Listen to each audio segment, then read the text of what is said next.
guys, perkenalkan kami kelompok 1 yang terdiri dari 6 anggota, yaitu Aisyah, Amelia, Ariel, Lamtiar, Najwa, dan Nia.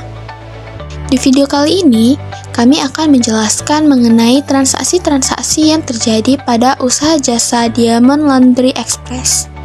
Usaha laundry seperti usaha Diamond Laundry Express ini memiliki potensi yang menjanjikan. Namun, banyak pelaku UMKM seperti usaha jasa Diamond Laundry Express ini masih menghadapi tantangan dalam pengelolaan keuangan, yaitu rendahnya pemahaman dan penerapan pencatatan keuangan yang sistematis. Jadi, fokus utama kami pada video kali ini itu mengenai bagaimana sih transaksi-transaksi yang terjadi pada usaha jasa Diamond Laundry Express ini, serta bagaimana penerapan siklus akuntansinya dan laporan keuangan yang terjadi pada usaha jasa Diamond Laundry Express ini. Karena ketika kita mencatat sebuah laporan keuangan dengan penerapan siklus akuntansi yang baik dan benar, kita jadi mengetahui apakah usaha jasa yang kita kelola itu mendapatkan laba atau malah mendapatkan rugi, serta dapat membuat usaha jasa yang kita kelola ini menjadi lebih akuntabilitas dan lebih transparansi. Metode penelitian yang kami gunakan pada penelitian kali ini yaitu menggunakan metode penelitian kualitatif, di mana metode penelitian ini itu lebih berfokus kepada wawancara yang mendalam kepada si pemilik usaha jasa Diamond Laundry Express ini, serta melakukan observasi secara langsung kepada usaha jasa Diamond Laundry Express ini yang bertepatan di Jalan Rela, Kabupaten Deli Serdang. Setelah kita mengetahui tentang transaksi-transaksi yang terjadi pada usaha jasa ini, kita harus membuat siklus akuntansi dari yang paling pertama, yaitu dari jurnal umumnya dahulu. Di sini dapat kita lihat bahwa total saldo dari jurnal umum ini sebesar 212.243.830. Jadi setelah kita melakukan transaksi tersebut ke jurnal umum, kita akan memposting akun-akun dari jurnal umum tersebut ke buku besar.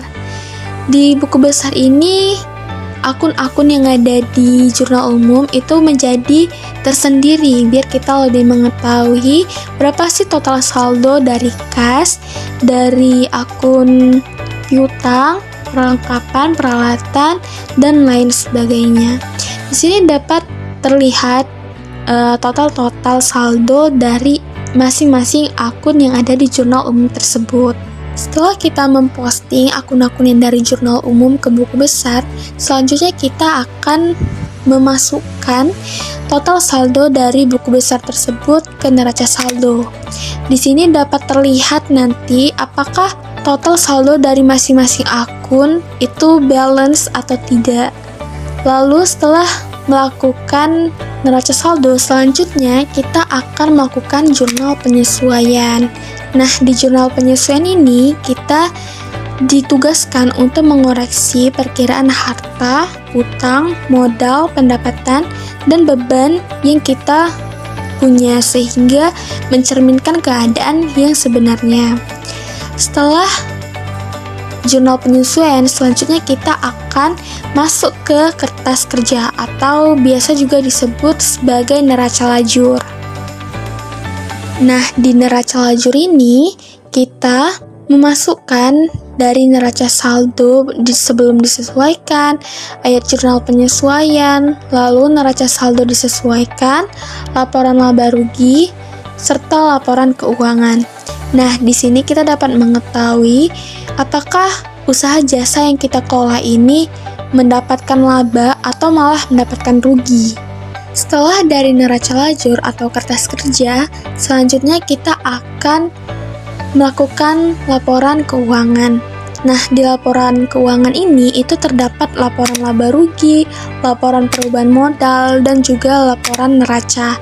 Di laporan laba rugi ini itu merupakan transaksi mengenai pendapatan dan beban yang kita punya.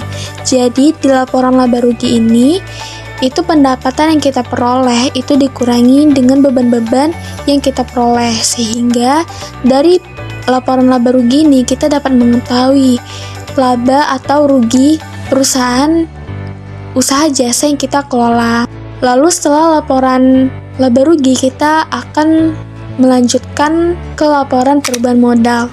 Nah, di laporan perubahan ini kita dapat mengetahui apakah modal akhirnya itu bertambah dari modal awal atau malah modal akhirnya itu berkurang dari modal awal.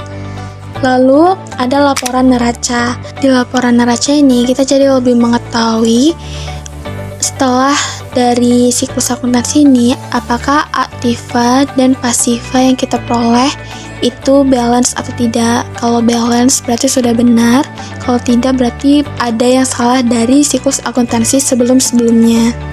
Selanjutnya, kita akan melakukan jurnal penutup. Nah, di jurnal penutup ini, kita akan menutup akun pendapatan, akun beban, akun modal, dan akun price.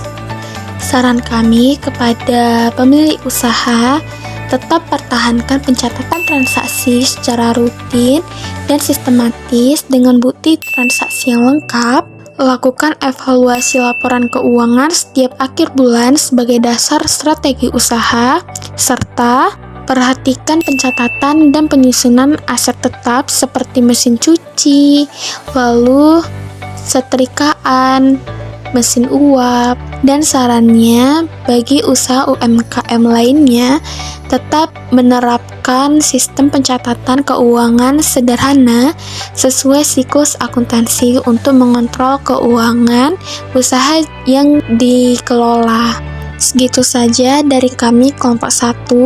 Maaf jika ada penyampaian kata. Terima kasih semuanya. Thank you for watching.